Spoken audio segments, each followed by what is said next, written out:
പതിവ് പോലെ ആരാധനയ്ക്ക് പോയി, മുടക്കാതെ പോയി. പെരുന്നാൾ കഴിഞ്ഞു തിരിച്ചു വരികയാണ്. തിരിച്ചു വരുമ്പോൾ പൈതൽ കൂട്ടത്തിലുണ്ടോ ഇല്ലയോ എന്ന് അമ്മയപ്പന്മാർ എന്ത് ചെയ്തില്ല, അറിഞ്ഞില്ല.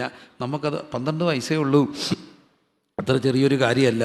കുഞ്ഞിനെ തപ്പത്തില്ലേ? 12 വയസ്സ് പോയിട്ട് ഒരു 18 വയസ്സായാൽ പോലും നമുക്ക് കണ്ടില്ലെങ്കിൽ ഒരു അങ്കലാപ്പും ആദിയും വ്യാധിയും എല്ലാം ഉണ്ടാകത്തില്ലേ? അപ്പോൾ അമ്മമാരൊക്കെ പറയും ഒരു കൊട്ട തീ വയറ്റിലോട്ട് വീണു. പിന്നെ ലോകത്തുള്ളവരെ എല്ലാം വിളിച്ച് ചോദിക്കും. ഇതുങ്ങളൊക്കെയാണെങ്കിൽ പലരും ഫോൺ എടുക്കത്തുമില്ല. കാരണം അവരിങ്ങനെ അങ്ങനെ വരും, അവർക്ക് ഈ വ്യാധി അറിയത്തില്ലല്ലോ. അപ്പം സ്വാഭാവികമായിട്ടും അമ്മയ്ക്ക് എന്തൊരു ആദിയായിരിക്കും. പക്ഷേ ഈ അമ്മയുടെ പ്രത്യേകത, സന്ധ്യ വരെ കുഞ്ഞുണ്ടോയെന്ന് എന്ത് ചെയ്തില്ല, തിരക്കിയില്ല. എന്താ കാര്യം എന്നറിയാമോ? സഹയാത്രക്കാരുടെ കൂട്ടത്തിൽ ഉണ്ടാകുമെന്ന് വിചാരിച്ചു. 44 അർത്ഥം നല്ല അയൽബന്ധം. അന്ന് ഈ തീർത്ഥാടകരൊക്കെ പോകുന്ന ഒറ്റയ്ക്കല്ല. ഇന്നും റാന്നി ഒരു തീർത്ഥാടന കേന്ദ്രമാണ്. നിങ്ങൾക്ക് എല്ലാവർക്കും അറിയാവുന്ന പ്രശസ്തമായ ഒരു തീർത്ഥാടന കേന്ദ്രത്തിലാണ്. അതുവഴി ധാരാളം ആളുകൾ നടന്നു പോകും. ഒറ്റയ്ക്കല്ല പോവുക, നടന്നു പോകുന്നവരെല്ലാം കൂട്ടമായിട്ടാണ് പോവുക. അവർ കൂട്ടമായിട്ട് പോകും, കൂട്ടമായിട്ട് വിരിവിരിക്കും, കഞ്ഞി വെക്കും, ഒരു സംഘം ചേർന്നാണ് പോവുക. അങ്ങനെയാണെങ്കിൽ ഈ അമ്മ തിരക്കിയില്ല. കാരണം ഈ കൂട്ടത്തിലുള്ളവരുടെ ആരുടെയെങ്കിലും കൂട്ടത്തിന് ആര് കാണുമെന്നോർത്തു? കുഞ്ഞ് കാണുമെന്നോർത്തു. അർത്ഥം അയൽക്കാരുമായിട്ട് നല്ല ബന്ധമുള്ള ഒരമ്മയായിരുന്നു ആര്? ഇവർ. ബന്ധങ്ങൾ വലിയൊരു കാര്യമാണ്. അയൽബന്ധങ്ങളൊക്കെ നല്ലതുപോലെ വേണം, അയൽബന്ധങ്ങൾ വേണം. പൊറുക്കണേ, ഞാനൊരു കാര്യം പറഞ്ഞാൽ എനിക്കറിയാൻ പറ്റുന്ന പലരുടെയും ഒരു വിഷയമാണ് അയൽക്കാർ കൂടോത്രം ചെയ്തെന്ന് പറയുന്ന ഒത്തിരി പേരുണ്ട്. കൂടോത്രം ഇല്ലെന്ന് ഞാൻ പറയത്തില്ല. ഞാൻ എൻ്റെ കൈകൊണ്ട് വാരിയ കൂടോത്രത്തിന് കയ്യും കണക്കില്ല. പക്ഷേ കൂടോത്രമൊക്കെ ഉണ്ട്. പക്ഷേ എല്ലാ അയൽക്കാരും കൂടോത്രം ചെയ്യുന്നത് ഞാൻ വിശ്വസിക്കുന്നില്ല. എന്താ കാര്യം ചോദിച്ചാൽ, ലോക്കൽ കൂടോത്രക്കാരന് ഇപ്പോൾ ഒരു 10-15 രൂപ കൊടുത്താലേ കൂടോത്രം ചെയ്യത്തുള്ളൂ. ഫ്രീ ആയിട്ട് കൂടോത്രം ചെയ്തു തരുന്ന ആരെങ്കിലും ഉണ്ടോ? ഒരു കൂടോത്രക്കാരന് കൂടോത്രം ചെയ്യണമെങ്കിൽ എന്തോ കൊടുക്കണം? പൈസ കൊടുക്കണം. അത്രയും പൈസ നിങ്ങൾക്ക് വേണ്ടി അവർ മുടക്കൂ? അത്രയും പൈസ മുടക്കും? അത്രയും പൈസ ഉണ്ടായിരുന്നെങ്കിൽ എത്ര കിലോ ഇറച്ചി അവിടെ പിള്ളേർക്ക് മേടിച്ചു കൊടുക്കും. അപ്പം ഈ പല കൂടോത്രങ്ങളും ചുമ്മാ ചിന്തിക്കുന്നതാണ്. അത്രയും പൈസയൊന്നും മുടക്കത്തില്ല പ്രിയരെ. നിങ്ങൾ മുടക്കുമോ അവർക്ക് വേണ്ടി അത്രയും പൈസ? അപ്പോൾ പൈസയൊന്നും അത്രയും മുടക്കത്തില്ല. പക്ഷേ കൂടോത്രം ഇനി ചെയ്താൽ എന്തെങ്കിലും പറ്റുമോ? പറ്റത്തില്ലെന്ന് വിശ്വസിക്കുന്നവർ സ്തോത്രം ചെയ്ത്. എന്തെല്ലാം ഈ ആഭിചാര കർമ്മങ്ങളുടെയൊക്കെ അപ്പുറത്തൂടെയൊക്കെയാണ് നമ്മൾ എപ്പോഴും ഓർത്തണം. നമ്മളിതിൻ്റെയൊക്കെ മീതെ ഇങ്ങനെ സ്തോത്രം ചെയ്ത് നടക്കേണ്ടവരാണ്. അപ്പം ഇവർക്കിതൊന്നും പേടിയില്ല. നമുക്ക് നല്ല എന്തുണ്ടായിരുന്നു?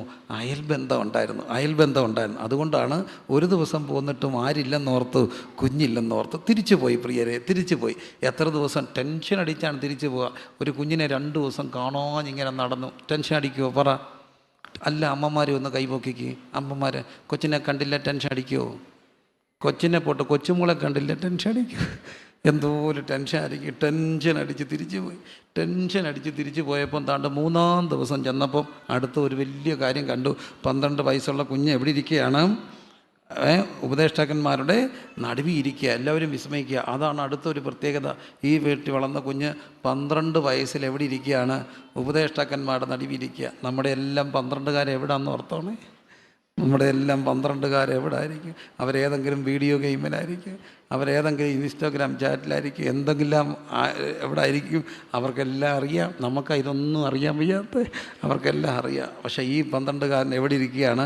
ഉപദേഷ്ടാക്കന്മാരുടെ നടുവിയിരിക്കുക. അപ്പോൾ ഈ അമ്മ അവിടെ ചെന്നിട്ടൊരു കാര്യം വിളിച്ചു. മോനെ, ഞങ്ങളോട് ഇങ്ങനെ ചെയ്തത് എന്താ? ഈ 3 ദിവസം ടെൻഷൻ അടിച്ച് വിളിച്ചിട്ട് അമ്മ മോനെ വിളിച്ച എന്താ? മോനെ എന്നാണ് വിളിച്ചത്. നമ്മളാണ് എന്ത് വിളിക്കും? 3 ദിവസം ടെൻഷൻ അടിച്ച് എന്നാൽ എന്താ വിളിക്കും? പറയരുത്, ഉപവാസ പ്രാർത്ഥനയാണ്. എന്നാലും എല്ലാവരുടെയും നാക്കിൻ്റെ അറ്റത്തൊരു വാക്ക് കാണും, അതൊക്കെ വിളിക്കും. പക്ഷേ ഈ അമ്മ 3 ദിവസം കഴിഞ്ഞ് എന്നിട്ടും വിളിച്ച് എന്താ? എന്നെ അങ്ങ് അത്ഭുതപ്പെടുത്തി. എനിക്ക് പാടാം കേട്ടോ, ഞാൻ പ്രാർത്ഥിക്കാറുണ്ട്. അപ്പോൾ ഏറ്റവും വലിയൊരു കൾച്ചർ എന്താണെന്നറിയാമോ? ഏറ്റവും വലിയ കൾച്ചർ ഭാഷയാണ്. ചെറിയൊരു കാര്യമല്ല, ഭാഷ ഭയങ്കര കൾച്ചറാണ്.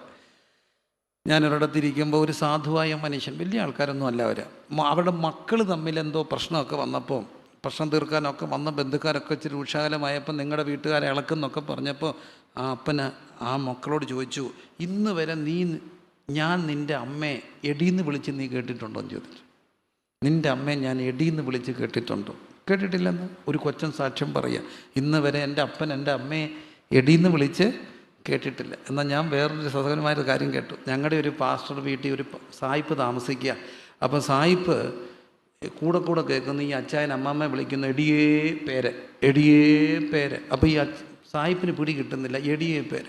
അപ്പോൾ സായിപ്പ് പോരാൻ നേരത്ത് ചോദിച്ചു, you are always calling your wife എഡി and what is the meaning of എഡി? അച്ചായൻ പറഞ്ഞു, you people always call honey and your honey is our, your honey is our എഡി. അപ്പോൾ യുവർ ഹണി ഈസ് അവർ എഡി. ഇന്ന് വരെ പേര് വിളിക്കാത്ത, എടിയെന്ന് വിളിക്കാത്ത ഭർത്താക്കന്മാരൊക്കെ ലോകത്തുണ്ട് കേട്ടോ. അങ്ങനെയുണ്ട്. നമ്മുടെ കെ സി ഓൻ സാറിൻ്റെ ഒരു ബർത്ത്ഡേക്ക് മോള് പറഞ്ഞ സാക്ഷിയാണ്, ഇന്ന് വരെ അമ്മ അങ്ങനെ വിളിച്ച് കേട്ടിട്ടില്ല, ഞങ്ങളെപ്പോലും പേര് വിളിച്ചിട്ടില്ല. ചെറിയ മനുഷ്യരൊക്കെ ഒത്തിരി പേരുണ്ട്, ഭാഷ കൊണ്ട് സമ്പന്നമായിരിക്കുന്ന ഒത്തിരി പേര്. കുഞ്ഞെന്നല്ലാതെ വിളിക്കാത്ത കുറേ പേരെ ഞാൻ കണ്ടിട്ടുണ്ട്.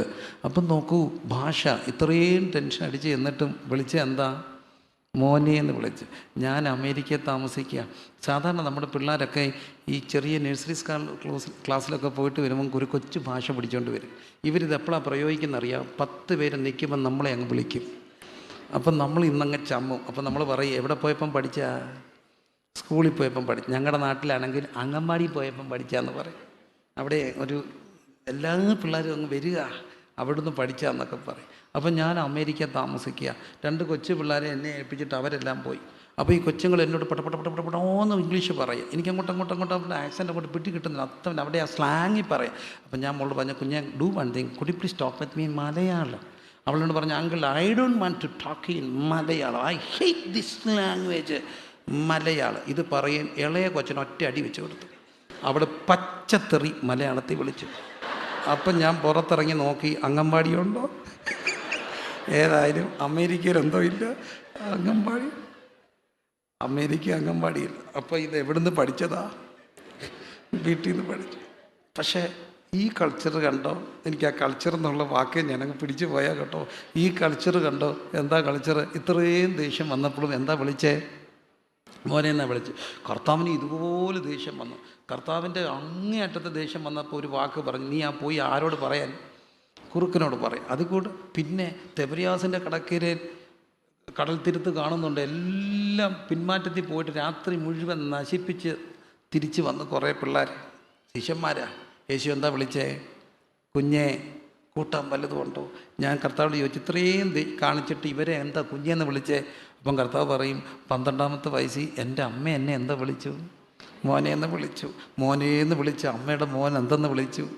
കുഞ്ഞുങ്ങളെ, മൈ ഡിയർ ലിറ്റിൽ ചിൽഡ്രൻ, കുഞ്ഞുങ്ങളെ എന്ന് വിളിച്ചു. അപ്പോൾ ഏറ്റവും വലിയൊരു കൾച്ചറാണ് ഭാഷയുടെ ഒരു കൾച്ചർ. കരമുയർത്തി ദൈവത്തോടൊന്ന് പ്രാർത്ഥിച്ച് ഭാഷ വിശുദ്ധമാകാൻ, ഭാഷ കരമുയർത്തി എല്ലാവരും പ്രാർത്ഥിച്ച കർത്താവേ, ഞങ്ങളുടെ ഭാഷകളിൽ കുറച്ചുകൂടെ ദൈവികത വരുവാനായിട്ട്. ആ ക്രിസ്ത്യൻ കൾച്ചർ എത്ര പ്രകോപനം ഉണ്ടായാലും ഞാൻ ബഹുമാനത്തോടെയും ആദരവോടെയും ക്ഷമയോടെയും ഒരു വാക്ക് പറയാണ്. അൺപാർലമെൻ്ററി ആണെങ്കിൽ എന്നോട് പൊറുക്കണം. അൺപാർലമെൻ്ററി ആണെങ്കിൽ എന്നോട് പൊറുക്കണം. ഞാൻ സാധാരണ മലയാളം സ്കൂളിൽ പഠിച്ച ഒരാളാണ്. അപ്പോൾ എൻ്റെ വായിന്ന് കൂടെ പലപ്പോഴും വരുന്ന ഒരു വാക്കായിരുന്നു. അത് ഞങ്ങളുടെ റാന്നിക്കാരെല്ലാം പറയുന്ന ഒരു വാക്കാണ്, കോപ്പെന്നൊരു വാക്ക് പറയാൻ. അപ്പോൾ അതുകൊണ്ട് ഞാൻ പറഞ്ഞ് ക്ഷമിക്കണേ. അപ്പോൾ ആ വാക്ക് പറയുമ്പോൾ എനിക്ക് അതിനകത്തൊരു ജസ്റ്റിഫിക്കേഷനൊക്കെ ഉണ്ട്. യുദ്ധം ചെയ്യുന്നവരും കോപ്പ് സൂക്ഷിക്കുന്നവർക്കും ഒരുപോലെ പ്രതിഫലം കൊടുക്കും എന്നൊക്കെ ഒരു വാക്യമൊക്കെ ഉള്ളതുകൊണ്ട് നമ്മളതിനെ അങ്ങ് ജസ്റ്റിഫൈ ചെയ്തു.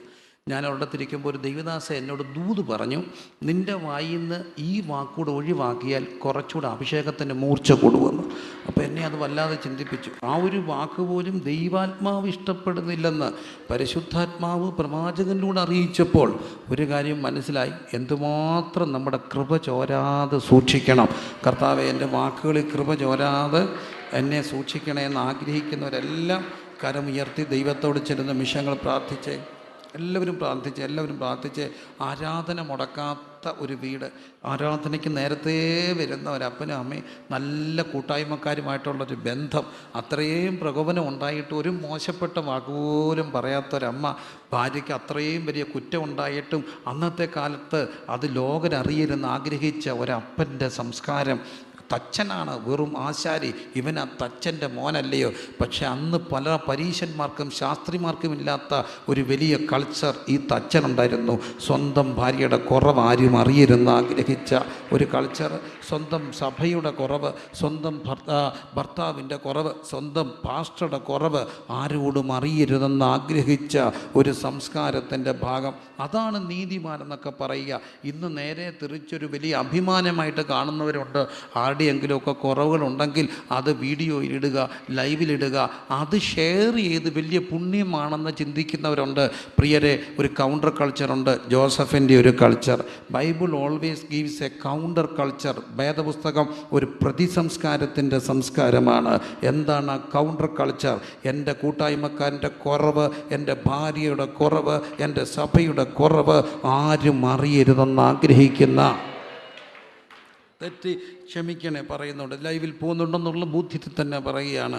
ചിലയിടത്തൊക്കെ പെട്ടെന്നൊരു പ്രകോപനത്തിൽ ചില സഭാന്തരീക്ഷത്തിലുള്ള ഒരു ഉന്തോ തള്ളോ ഒക്കെ ഉണ്ടായപ്പോൾ അത് വീഡിയോ എടുത്തവരാണോ തെറ്റ് ചെയ്തത്? ആ സംഭവത്തിൽ പ്രകോപനത്തിൽ പെട്ടെന്ന് ഉണ്ടായ ഒരു പ്രകോപനം, അതൊന്നും കരുതിക്കുട്ടിയാണെന്ന് ഞാൻ ചിന്തിക്കത്തില്ല. മനുഷ്യരുടെ ജീവിതത്തിൽ ഉണ്ടായ തെറ്റാണ്. ആരെയായിരിക്കും ദൈവം ശിക്ഷിക്കാൻ പോകുന്നേ? അത് വീഡിയോ എടുത്ത് പുറത്തിട്ടവരെയാണ്. അത് വീഡിയോ എടുത്ത് പുറത്തിട്ടവരെയാണ്. ഞാൻ എൻ്റെ അപ്പൻ എന്നോട് പറയുന്നൊരു കാര്യം ഇരിപ്പുണ്ട്. അത് അവർ പരസ്യമായിട്ട് ഞങ്ങളുടെ ഒരു സീനിയർ സെൻട്രൽ പാസ്റ്റർ അദ്ദേഹം സാക്ഷ്യം പറഞ്ഞു. സീനിയർ സെൻട്രൽ പാസ്റ്റർ ഞങ്ങളുടെ സഭായോഗത്തിൽ യൂത്ത് ക്യാമ്പിൽ സാക്ഷ്യം പറഞ്ഞൊരു കാര്യമാണ്. എന്നെ അത് പറയുമ്പോൾ രോമം എഴുന്നേറ്റിരിക്കുന്ന അദ്ദേഹം പറഞ്ഞു. അദ്ദേഹം കൊച്ചി ചെറുക്കനായിട്ട് പപ്പ സഭ ഒരു ആരാധന ഞങ്ങളുടെ വീട്ടിൽ വളർന്ന ഞങ്ങളുടെ ഒരു കുഞ്ഞാണ്, എൻ്റെ ഒരു അനിയനാണ്. അപ്പം അവിടെ നടന്ന ഒരു കാര്യം, ഇവർ ബാച്ചിലേഴ്സായിട്ട് ആ കൊച്ചു സഭ കൊണ്ടുപോവുകയാണ്. അപ്പോൾ ഞങ്ങളെല്ലാം ഒന്നിച്ച് വളർന്ന കുറേ പിള്ളേരുണ്ട്. അപ്പോൾ ആ സഭയിലെ ഒരു മോടെ കല്യാണം ഉറപ്പ് വന്നു. അപ്പോൾ പാസ്റ്റർ എന്നാലേ പുള്ളിക്ക് അവിടെ പോകണം. പക്ഷേ ഞങ്ങളുടെ കൂട്ടത്തിലുള്ള ഒരു പയ്യൻ്റെ കല്യാണം ഉറപ്പാണ്. അപ്പം പാസ്റ്റർക്ക് ഇതിന് കൂടണം, കൊച്ചു പിള്ളേരല്ലേ. പുള്ളി എന്ത് ചെയ്തു, ഇതിന് കൂടി. എന്നിട്ട് അതിന് പകരം ഒരാളെ വിട്ടു. എന്നിട്ട് അവരോട് പറഞ്ഞു, ഞങ്ങളുടെ അയൽവഴക്കമുണ്ട്, അവരാണ്ട് കുറേ പേര് ഞങ്ങളെ അടിക്കാൻ വരും, അപ്പം ഞാനിവിടെ നിൽക്കണമെന്ന് പറഞ്ഞു. പാസ്റ്ററെ അടിക്കാനായിട്ട് ആരാണ്ട് വരുന്നെന്ന് കേട്ടപ്പോൾ അവരെന്ത് ചെയ്തു, 3-4 ജീപ്പ് പിള്ളേരെ പിടിച്ചുകൊണ്ട് ഇവിടെ വന്നപ്പം അമ്മയോട് ചോദിച്ചു, ഇവിടെ എന്തോ അടി? ഇവിടെ ഒരു അടിയുമില്ല. അയൽവക്കത്ത് അടി? അതല്ല, എൻ്റെ പിള്ളേരാ, ഇവിടെ ഒന്നും അടിയൊന്നുമില്ല. പാസ്റ്റർ പറഞ്ഞു, എൻ്റെ മോനെ, പാസ്റ്റർ ആണെന്നില്ല, അവൻ എൻ്റെ മോനല്ലേ, അവൻ കള്ളം പറയുന്നവനാ. ആര് പറഞ്ഞു? അമ്മ പറഞ്ഞു. ഈ അമ്മ ഇത് പറഞ്ഞപ്പോൾ ഇവരങ്ങ് ഒഫൻഡഡായി. ഇവർ നേരെ ജീപ്പ് പിടിച്ച് വീട്ടിൽ വന്നു. ഞങ്ങൾക്കിനി ആ പാസ്റ്ററെ വേണ്ട, കൊച്ചിയർക്ക് കല്യാണം പോലും കഴിച്ചിട്ടില്ല. അപ്പോൾ എൻ്റെ അമ്മ പെട്ടെന്ന് അതിബുദ്ധി കളിച്ചു. അമ്മമാർക്കൊക്കെ ഭയങ്കര ബുദ്ധിയാണ്. അമ്മ പെട്ടെന്ന് കപ്പ വേവിച്ച് തലക്കറിയും വെച്ച് ഇവർക്ക് കൊടുത്തു. പകുതി ശാന്തമായി. കപ്പയൊക്കെ കഴിച്ചപ്പോഴത്തേന് കട്ടൻ കാപ്പിയും കുടിച്ചപ്പോൾ ഇച്ചിരി ഒന്ന് ഒതുങ്ങി. എന്നിട്ട് അപ്പ പറഞ്ഞു, നാളെ വേണമെങ്കിൽ അവനെ മാറ്റാം, പക്ഷേ അതോടുകൂടി അവൻ്റെ ശുശ്രൂഷ തീരും. പക്ഷെ ഞാൻ ഞായറാഴ്ച വന്ന് അവരെയും കൊണ്ട് പരസ്പരം ക്ഷമ അറിയിപ്പിച്ചിട്ട് അവനെ പ്രാർത്ഥിച്ച് മുട്ടക്കുർത്തി വിശുദ്ധീകരിച്ച് അവനെയും കൊണ്ട് കത്രിമേശ എടുപ്പിച്ചു. ഇന്ന് ആ ദൈവദാസൻ 100 കണക്കിന് വിശ്വാസികളുള്ള സഭയുടെ പാസ്റ്ററാണ്. കരഞ്ഞുകൊണ്ട് പറയും, അന്ന് അപ്പ ഒതുക്കിയില്ലായിരുന്നെങ്കിൽ ഇന്ന് എവിടെയും കാണത്തില്ല. അപ്പോൾ എൻ്റെ അപ്പ എന്നോട് പറഞ്ഞു, ഞാൻ ഒതുക്കിയത് എന്തിനാണെന്നറിയാമോ? ഞാൻ തമ്പുരാൻ്റെ കയ്യിൽ ഓരോ പുതപ്പ് കൊടുക്കുക. നാളെ നിൻ്റെയൊക്കെ ജീവിതത്തിൽ എന്തെങ്കിലും വന്നാൽ മറച്ചോണേ കർത്താവേ എന്ന് പറഞ്ഞ് അഡ്വാൻസായിട്ട് ഓരോ പുതപ്പ് കൊടുക്കുക. ഇതെല്ലാം ഇങ്ങനെ വലിയ ഗമേനൊക്കെ ചെയ്യുന്നവരോടൊക്കെ പറയട്ടെ, നാളുകളിൽ നിങ്ങളുടെ ഒരു വിഷയത്തിൽ, നിങ്ങളുടെ തലമുറയുടെ വിഷയത്തിൽ മറയ്ക്കാൻ തമ്പുരാൻ്റെ കയ്യിൽ പുതപ്പ് കാണത്തില്ല. വലിയ പുണ്യമാണെന്നൊന്നും കരുതരുതേ. പക്ഷേ ഒത്തിരി പേര് മറച്ചത് കൊണ്ടൊക്കെ എളിയവരൊക്കെ ഇവിടെ വന്ന് നിൽക്കുന്നത്. അന്നതൊക്കെ ചേർത്ത് പിടിച്ച് പ്രാർത്ഥിച്ച് കവർ ചെയ്തത് കൊണ്ട് ഇന്നിവിടെ വന്ന് നിൽക്കുമ്പോൾ നോക്കൂ, ജോസഫ് ഒറ്റ വാക്ക്, അവൻ നീതിമാനാ. എന്നെ കേൾക്കുന്നവരെ, നീതിമാനെന്നുള്ള പട്ടം നോക്കൂ, ആരാധന മുടക്കാത്ത പട്ടം നോക്കൂ. ആ കൾച്ചർ പതിവ് പോലെ ആരാധനയ്ക്ക് പോയി വീണ്ടും മുമ്പോട്ട് പോകട്ടെ. അവർക്ക് ബന്ധങ്ങൾ. പിന്നെ ചെന്നപ്പം ഭാഷയുടെ ശുദ്ധി ചെറിയൊരു കാര്യമാണോ?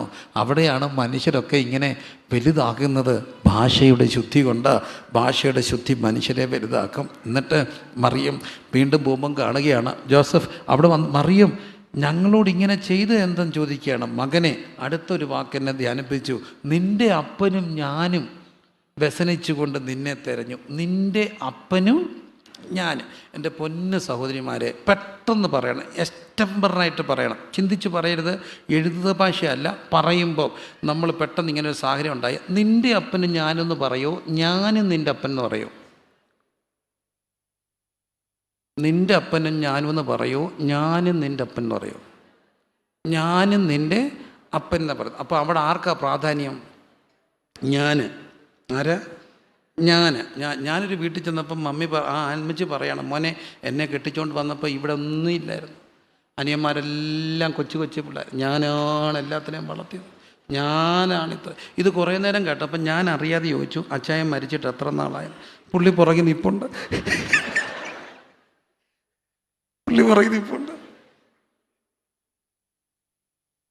പക്ഷെ എല്ലാം ആരാ? ഞാനാ. പക്ഷെ ഈ മറിയം പറഞ്ഞു, ഞാനും നിൻ്റെ അപ്പൻ എന്നല്ല, നിൻ്റെ അപ്പനും ഞാൻ. എപ്പോഴും ഈ ഞാൻ എന്നുള്ളത് വലിയ അപകടമാണ് കേട്ടോ. ഞാൻ എന്നുള്ളതാണ്. ഞങ്ങളുടെ അവിടെ ഒരു പാസ്റ്ററെ, പുള്ളി എന്തോ പറഞ്ഞാലും പറയാം, ആ വീട്ടിൽ ആദ്യം പോയി സുവിശേഷം പറഞ്ഞ ഞാനാണ്, അവർക്ക് വേണ്ടി ആദ്യം പറഞ്ഞ ഞാനാണ്. അങ്ങനെ കുറേ നേരം ഇത് കേട്ടപ്പം ഞങ്ങൾ പിള്ളേരാരാ മക്കളെന്നറിയാം, അവർ പേരിട്ട് പാസ്റ്റർ അൽക്കൊയ്ത. അൽക്കൊയ്ത എന്ന് പറഞ്ഞാൽ അറിയാം, എവിടെങ്കിലും വെടി പൊട്ടിയിട്ട് അവർ കുറച്ചു നേരം നോക്കും ആരെങ്കിലും ഏൽക്കുന്നുണ്ടോന്ന്. ആരും ഏറ്റില്ലെങ്കിൽ അവർ പറയും ഞങ്ങളാണ് പൊട്ടിച്ചത്. ഇവരറിഞ്ഞതുപോലും ആയിരിക്കും. പിന്നെ ആരും ഏറ്റില്ലെങ്കിൽ ഏൽക്കുന്നു. അപ്പം പിള്ളേർ പേരിട്ടു പാസ്റ്റർ അൽക്കൊയ്ത. എല്ലാം ഞാനാ.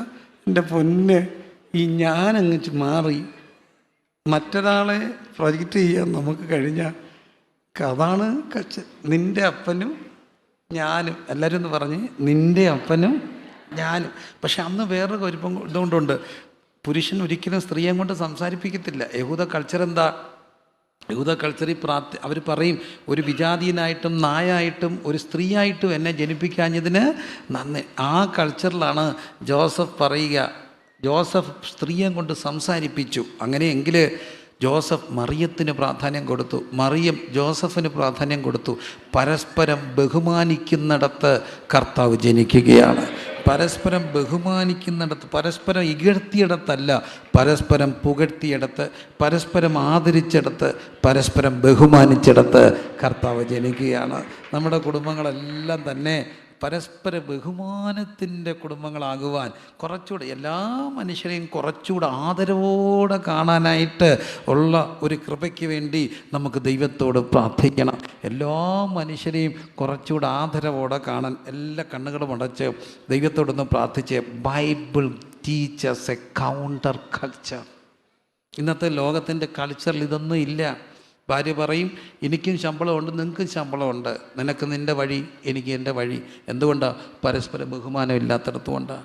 പക്ഷേ ഇവിടെ കണ്ടോ, പരസ്പരം ബഹുമാനിക്കുന്ന കുടുംബം. ആരാധന എത്ര തിരക്കുണ്ടായിട്ടും മുടക്കാത്ത കുടുംബം. ഒരു വാക്കുകൊണ്ട് പോലും ഒരു മോശപ്പെട്ട വാക്ക് പറയാത്ത, എത്ര പ്രകോപനം ഉണ്ടായാലും ഒരു മോശപ്പെട്ട വാക്ക് പറയാത്തൊരു കുടുംബം. കർത്താവിനോട് എല്ലാവരും പ്രാർത്ഥിച്ചാട്ടെ. ഇതൊക്കെ പറയുമ്പോൾ ഞാനും ആഗ്രഹിക്കുക, നമ്മുടെ വീടുകളെല്ലാം ഇതെല്ലാം തികഞ്ഞിട്ടൊന്നും അല്ല പറയുക, പക്ഷേ ഇതൊരു യാത്രയല്ലേ, ഇതൊരു ക്രിസ്തീയ ജീവിതം ഒരു വളർച്ചയല്ലേ. കർത്താവെ, എന്നെയും ഈ കൾച്ചറിൽ വളർത്തണമെന്ന് പ്രാർത്ഥിക്കാം. അവിടെ പറഞ്ഞു, യേശുവോ ജ്ഞാനത്തിലും, നോക്കിയേ, ജ്ഞാനത്തിലും വളർച്ചയിലും ദൈവത്തിൻ്റെയും മനുഷ്യൻ്റെയും കൃപ. ഇതെപ്പോഴും ഓർക്കണം. ആ കുടുംബത്തിനൊരു പ്രത്യേക കൃപ കിട്ടി. അതുകൊണ്ട് രണ്ടുപേരുടെ കൃപയിലാണ് കർത്താവ് വളർന്നത്. ആരുടെയൊക്കെ? ദൈവത്തിൻ്റെയും മനുഷ്യൻ്റെയും കൃപ, ദൈവത്തിൻ്റെയും മനുഷ്യൻ്റെയും കൃപ. അപ്പം നമുക്ക് ദൈവാനുഗ്രഹം വേണം പ്രിയരെ. അതോടൊപ്പം തന്നെ എന്തും വേണം? മനുഷ്യാനുഗ്രഹം വേണം. ദൈവാനുഗ്രഹവും മനുഷ്യാനുഗ്രഹവും വേണം. ചില പറയും എനിക്ക് ദൈവത്തിൻ്റെ മാത്രം മതി, പോരാ, ആരുടെയും വേണം? മനുഷ്യരുടെയും വേണം. ഒരു വലിയ സദസ്സ് ഓർമ്മയിൽ ഇങ്ങനെ പച്ചപിടിച്ച് നിൽക്കുന്ന ഒരു വലിയ മറക്കാനാവാത്ത ഒരു അനുഭവം. വലിയ സദസ്സാണ്, ഒരു നീളത്തിലുള്ള സ്റ്റേജ്. ആ സ്റ്റേജ് മഹാരഥന്മാരായ ഉന്നതരായ ദൈവദാസന്മാരാൽ അലങ്കരിക്കപ്പെട്ടിരിക്കുകയാണ്. ഓരോ ചെയറിലും പേരൊക്കെ എഴുതി. അതിലൊരു മുഖ്യ പ്രഭാഷകനായിട്ട് എളിയദാസനും ക്ഷണമുണ്ട്. യോഗം കഴിഞ്ഞു. അപ്പോൾ എന്നെ വിളിച്ചുകൊണ്ട് അവരുടെ കൂട്ടത്തിൽ പോവുകയാണ്. ഞാൻ പോയി എല്ലാവരും ഇറങ്ങുമ്പോൾ ഞാനൊന്ന് ശ്രദ്ധിച്ചു. ഏറ്റവും സീനിയറായിട്ടുള്ളൊരു അപ്പച്ചൻ അവിടെ ഇരിപ്പുണ്ട്.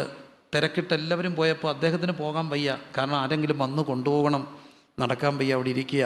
ഞാൻ ചെന്നിട്ട് കയ്യെ പിടിച്ചോണ്ട് പറഞ്ഞു, വേണ്ട മോനെ, എൻ്റെ വണ്ടി ഓടിച്ചുകൊണ്ട് വന്നൊരു കുഞ്ഞുണ്ട്, അവൻ വന്ന് എന്നെ കൊണ്ടുപോയിക്കോളും, കുഞ്ഞ് പൊക്കോ. ഞാൻ പറഞ്ഞു, അല്ലപ്പച്ച, എനിക്ക് അപ്പച്ചനെ ഒന്ന് വണ്ടിയൊക്കെ കയറ്റി വിട്ടിട്ട് ഞാൻ പോകത്തുള്ളൂ. അപ്പോൾ എന്നെ എല്ലാവരും വിളിക്കുകയാണ്, ബാ ബാ ബാ ബസ്സേ ബാ എന്ന് പറഞ്ഞു.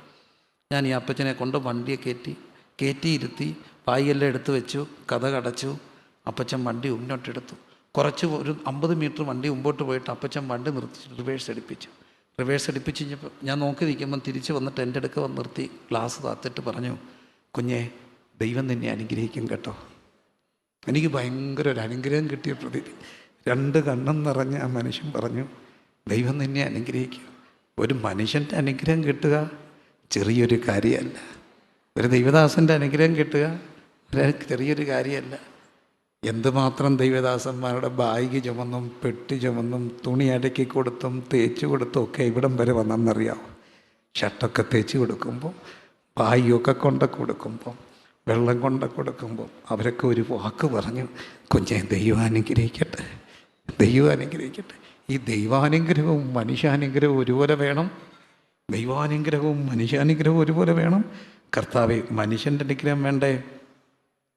വൃദ്ധരുടെ അനുഗ്രഹം വേണ്ടേ? അപ്പൻ്റെ അനുഗ്രഹം വേണ്ടേ? അമ്മയുടെ അനുഗ്രഹം വേണ്ടേ? പലപ്പോഴും പറഞ്ഞിട്ടുള്ളൊരു സാക്ഷിയുണ്ട്. വലിയ കാശൊന്നുള്ള വീടല്ല ജനിച്ച് വളർന്നത്.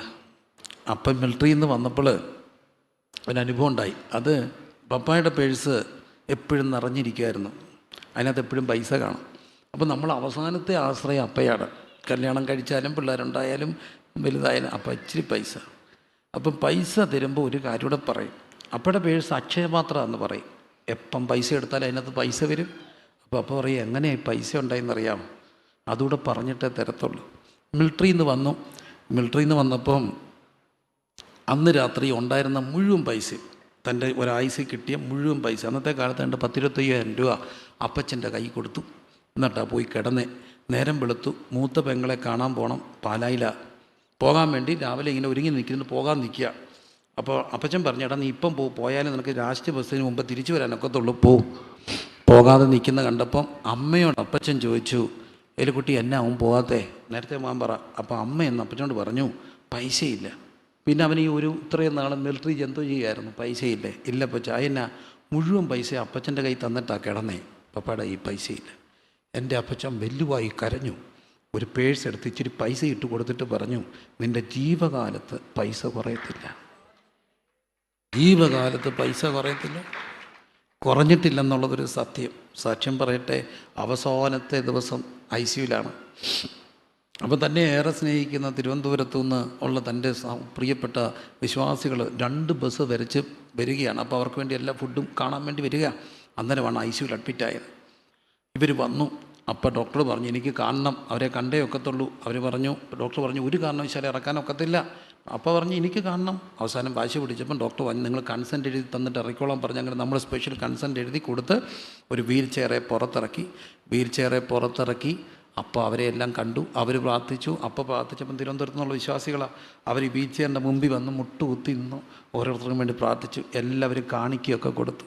ഈ കാണിക്ക അവരുടെ തിരുവനന്തപുരത്തെ തങ്ങളുടെ വിശ്വാസികൾ കാണിക്ക കൊടുത്തു. ഇതെല്ലാം മേടിച്ച് പോക്കറ്റിൽ ഇട്ടു. ICU കയറി. രാത്രി 1 മണിക്ക് എൻ്റെ ഭാര്യ ICU ചെന്നപ്പം അപ്പയുടെ പോക്കറ്റിൽ പൈസയുണ്ട്. അവൾ പറഞ്ഞു, അപ്പ ICUവിൽ എന്തിനാ പൈസ, അതിങ്ങത്താ, ഞാൻ വെക്കാം. എന്നാൽ അപ്പ പറഞ്ഞു, ഇല്ലടി, അതെൻ്റെ പോക്കറ്റിൽ കിടന്നോട്ടെ, എൻ്റെ വിശ്വാസികൾ തന്നതല്ലേ, അതവിടെ കിടക്കട്ടെ. ആ പൈസ വിശ്വാസികൾ തൻ്റെ പ്രിയപ്പെട്ട വിശ്വാസികൾ തന്ന പൈസ പോക്കറ്റിൽ ഇട്ടുകൊണ്ട് കിടന്നു. രാവിലെ 4 മണിക്ക് മരിച്ചു. ഞാൻ മരിച്ചു ചെന്ന് മരിക്കുമ്പോൾ അടുത്തുണ്ട്. പിന്നെ ഇങ്ങനെ തപ്പിത്തൂത്തപ്പം പോക്കറ്റിൽ പൈസ, അത് ഞാൻ എടുത്ത് പോക്കറ്റിൽ ഇട്ടു. മോർച്ചറി കൊണ്ടെല്ലാം വെച്ചിട്ട് ബില്ലടയ്ക്കാൻ ചെന്നപ്പോൾ അവർ ഇത്ര രൂപ എന്ന് പറഞ്ഞു. ഞാൻ പോക്കറ്റിൽ ഇരുന്ന പൈസ, അപ്പോൾ എൻ്റെ പൈസയില്ല. എണ്ണി നോക്കിയപ്പോൾ കൃത്യം ബില്ലടിക്കാനുള്ള പൈസ. അപ്പൻ്റെ അനുഗ്രഹം. നിൻ്റെ ഐസി നിനക്കുള്ളതെല്ലാം ഉണ്ട്. അവസാനത്തെ പൈസ അടയ്ക്കാനുള്ളത് വരെ പോക്കറ്റിൽ വെച്ചിട്ടൊരു പോക്ക്. ഈ പോക്കിൻ്റെ ഒക്കെ അർത്ഥം എന്നാ? അപ്പൻ്റെ അമ്മയുടെയൊക്കെ അനുഗ്രഹം. അപ്പം നമുക്ക് അനുഗ്രഹം വേണം. ആരുടെ? ദൈവദാസന്മാരുടെ അനുഗ്രഹം വേണം. കൊച്ചുമക്കളോടൊക്കെ പറയട്ടെ, ആരോഗ്യമുള്ളപ്പം ശുശ്രൂഷിക്കാവുന്നിടത്തോളം ശുശ്രൂഷിക്കണം. തിരിച്ചൊരു വാക്കേ കിട്ടത്തുള്ളൂ. കുഞ്ഞെ, ദൈവം അനുഗ്രഹിക്കും. നമുക്കൊന്നും ഗോഡ് ബ്ലെസ്സിങ്ങിനൊക്കെ ഇത്രയും കാര്യമുണ്ടോ? ഉണ്ട്. മനുഷ്യൻ്റെ അനുഗ്രഹം ദൈവാനുഗ്രഹം പോലെ തന്നെ അനുഗ്രഹ. മനുഷ്യൻ്റെ അനുഗ്രഹം, അപ്പൻ്റെ അമ്മയുടെ അനുഗ്രഹം, മരണത്തിന് മുമ്പുള്ള അനുഗ്രഹം, ഇതെല്ലാം അനുഗ്രഹങ്ങളാണ്. കണ്ണും പൂട്ടി ഒരു നിമിഷം ഒന്ന് പ്രാർത്ഥിച്ച്. എവിടെയെങ്കിലും മനുഷ്യൻ്റെ ശാപം വന്നിട്ടുണ്ടോ? മനുഷ്യൻ്റെ മുറിവുകൾ ഉണ്ടായിട്ടുണ്ടോ? എവിടെയെങ്കിലും മനുഷ്യൻ്റെ മുറിവുകൾ ഉണ്ടായിട്ടുണ്ടോ? മനുഷ്യനെ മുറിച്ചിട്ടുണ്ടോ? മനുഷ്യൻ വേദനിച്ചിട്ടുണ്ടോ? ദൈവത്തോട് ഏറ്റു പറയണേ. ദൈവത്തോട് ഏറ്റു പറയണേ. മനുഷ്യരുടെ പ്രാക്ക് കിട്ടിയിട്ടുണ്ടോ? ഏറ്റു പറയണം. റെക്ടിഫൈ ചെയ്യാവുന്ന എല്ലാം റെക്ടിഫൈ ചെയ്യണം. ഒരു വാക്ക് പോലും നമ്മുടെ വായിൽ നിന്ന് പോകരുത്.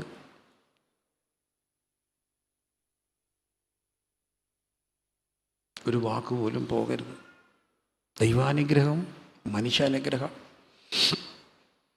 ദൈവാനുഗ്രഹം, മനുഷ്യാനുഗ്രഹം. വീണ്ടും പറയട്ടെ, ദൈവാനുഗ്രഹം വേണം. എന്ത് വേണം? മനുഷ്യാനുഗ്രഹം വേണം. ഇത് ഭാഗം പറയുമ്പോൾ ഓർമ്മയുടെ ചെപ്പിൽ ഇങ്ങനെ ദൈവാത്മാവ് ഉറപ്പിക്കുന്നൊക്കെ ഒന്ന് പറഞ്ഞു പോകുന്നേ ഉള്ളൂ. മനുഷ്യാനുഗ്രഹം വേണം, ദൈവാനുഗ്രഹം. മനുഷ്യവാക്ക് തിരിച്ചും പറയരുത്.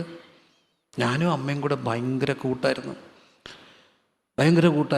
ഒരു മോനെ ഉള്ളത് കൊണ്ട് പിന്നെ ഒരു പെങ്ങളെ ഉള്ളൂ. ഭയങ്കര കൂട്ടാണ്. അങ്ങനെ ഒന്നും ഇന്ന് വരെ ഞാൻ അമ്മയോടൊന്നും പറഞ്ഞിട്ടില്ല.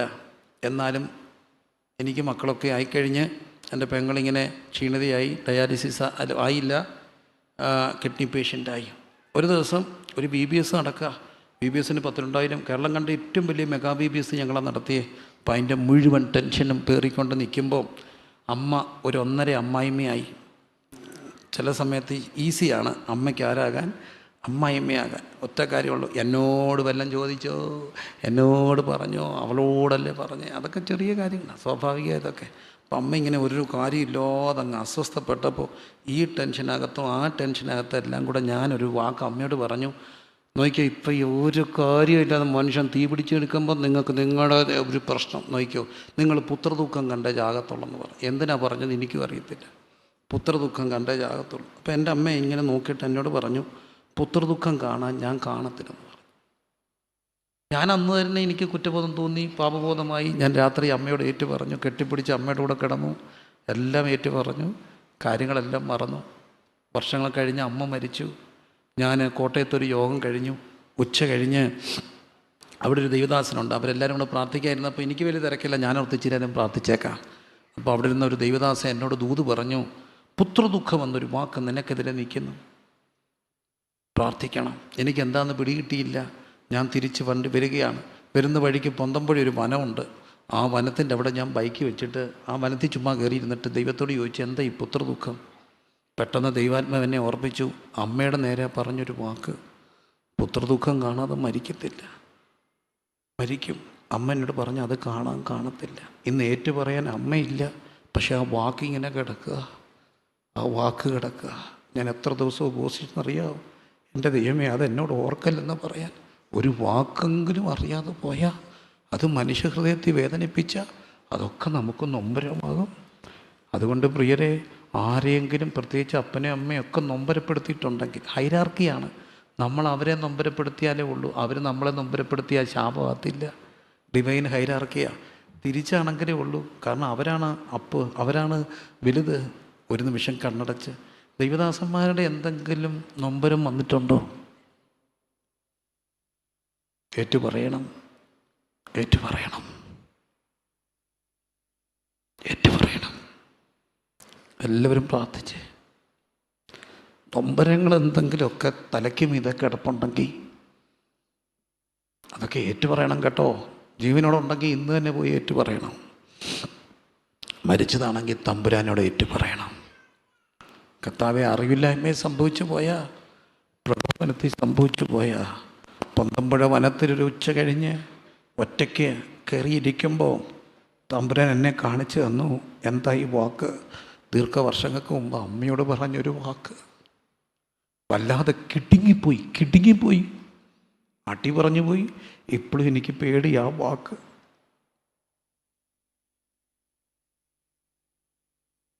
കയ്യിലെ കല്ലും വായിലെ വാക്കും, അതേൽപ്പിച്ച മുറിവ്.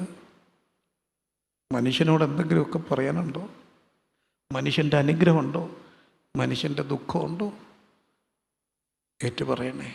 ദൈവാനുഗ്രഹവും മനുഷ്യാനുഗ്രഹവും ഒരുപോലെ വേണം.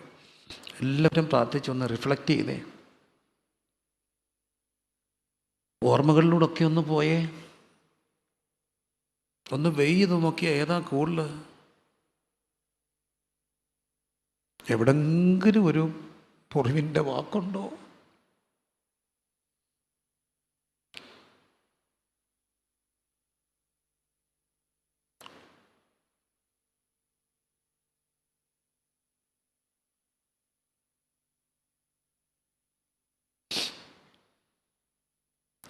വളരെ ഗൗരവമായിട്ട് ഓർക്കണേ.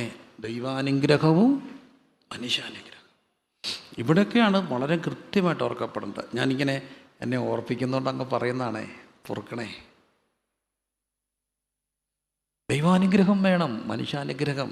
വളരെ സീനിയറായിട്ടുള്ള ഞങ്ങളുടെ ഒരു പാസ്റ്റർ, എൻ്റെ ഭാഗത്ത് ഒരു തെറ്റും ആ കാര്യത്തിലില്ല. എനിക്ക് അതിനകത്ത് ഉറപ്പാണ്. അതിനകത്ത് 100% എനിക്ക് ഉറപ്പാണ്. എൻ്റെ ഭാഗത്തൊരു തെറ്റുണ്ടായിട്ടില്ല. അദ്ദേഹം എന്നെ സ്റ്റേജിൽ വെച്ച് വല്ലാതെ മുറിച്ചു. അതെനിക്ക് ഭയങ്കര സങ്കടമായിപ്പോയി. പക്ഷെ ഞാൻ ആ സങ്കടത്തിൽ ഒന്നും പ്രതികരിച്ചില്ല.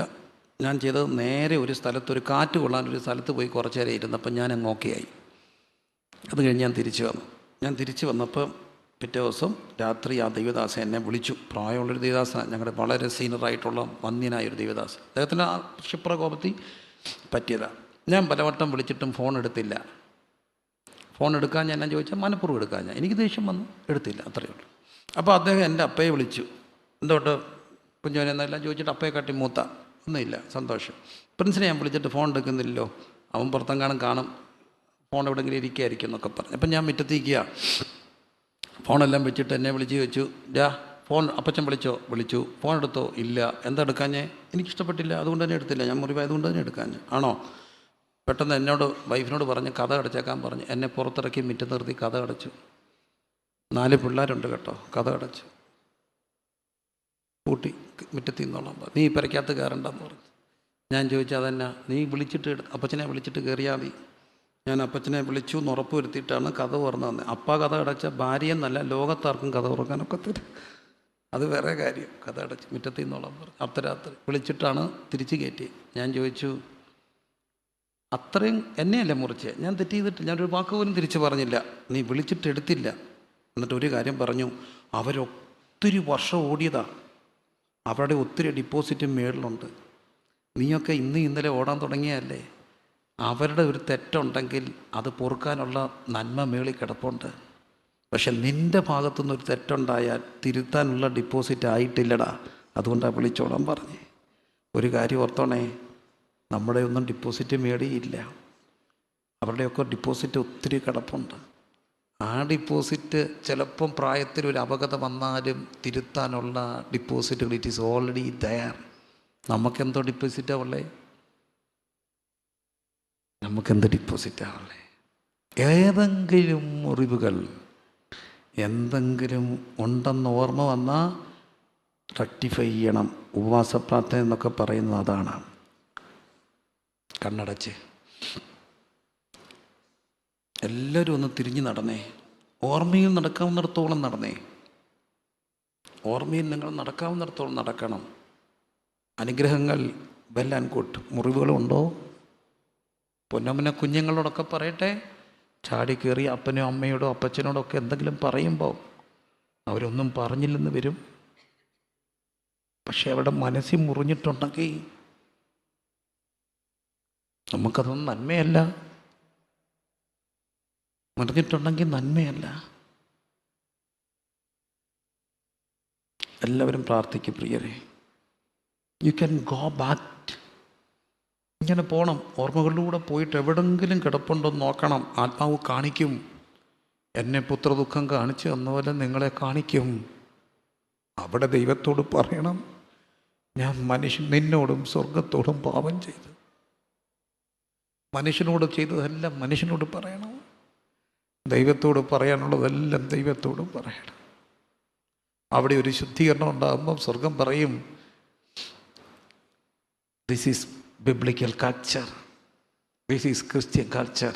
അനുഗ്രഹങ്ങൾ ഇങ്ങനെ വാരിക്കൂട്ടുന്ന സംസ്കാരം. ദൈവാനുഗ്രഹം, മനുഷ്യാനുഗ്രഹം.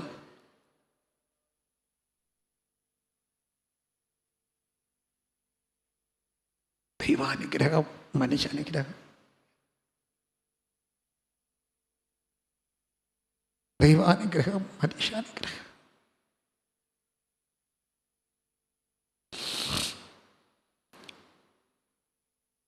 ദൈവാനുഗ്രഹവും മനുഷ്യാനുഗ്രഹം. പൊന്നു കുഞ്ഞുങ്ങളെ, എവിടെങ്കിലും കണ്ണീരൊക്കെ വീണിട്ടുണ്ടെങ്കിൽ, എവിടെങ്കിലും കണ്ണീരിൻ്റെ ഒരു അംശമെങ്കിലും വീണിട്ടുണ്ടെങ്കിൽ ദൈവത്തോടും മനുഷ്യനോടും മാപ്പ്, മാപ്പ്, മാപ്പ്.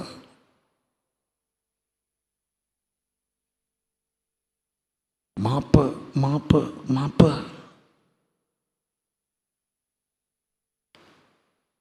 അനുഗ്രഹം വേണ്ടേ? മനുഷ്യൻ്റെ അനുഗ്രഹം.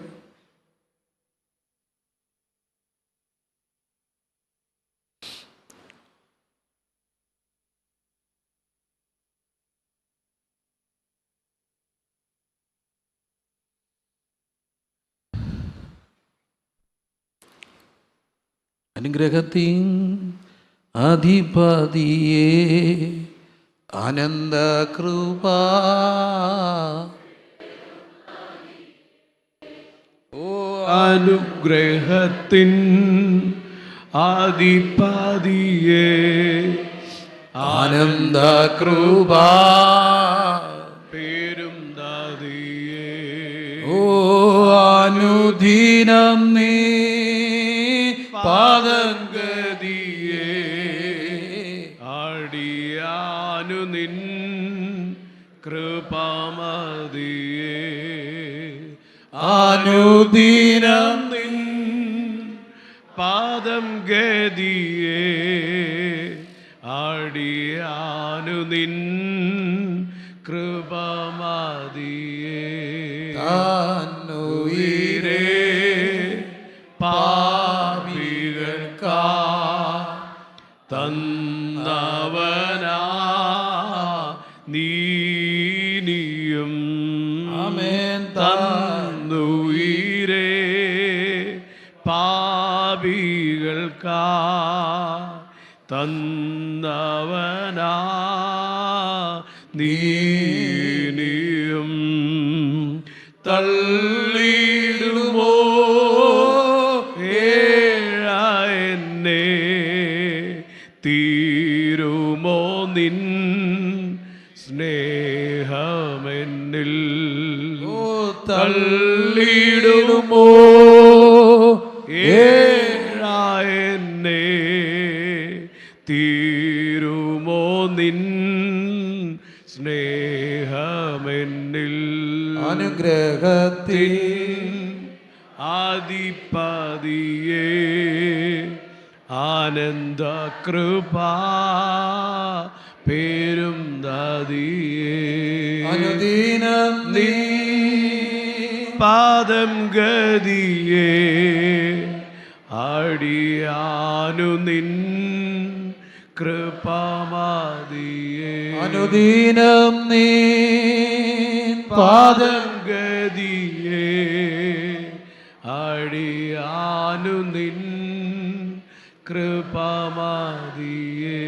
അപ്പം ദൈവാനുഗ്രഹം നമ്മളിലേക്ക് ഒഴുകുന്നത് മനുഷ്യാനുഗ്രഹത്തിലൂടെയാണ്. പലപ്പോഴും നാം മനുഷ്യരെ സ്നേഹിക്കുമ്പോൾ, അവർ നമ്മളെ അനുഗ്രഹിക്കുമ്പോൾ, അവർ നമുക്ക് വേണ്ടി സ്തോത്രം ചെയ്യുമ്പോൾ, അത് മുകളിലോട്ട് ചെല്ലുമ്പോൾ മേളിൽ നിന്ന് താഴോട്ട് ദൈവത്തിൻ്റെ അനുഗ്രഹങ്ങൾ വരികയാണ്.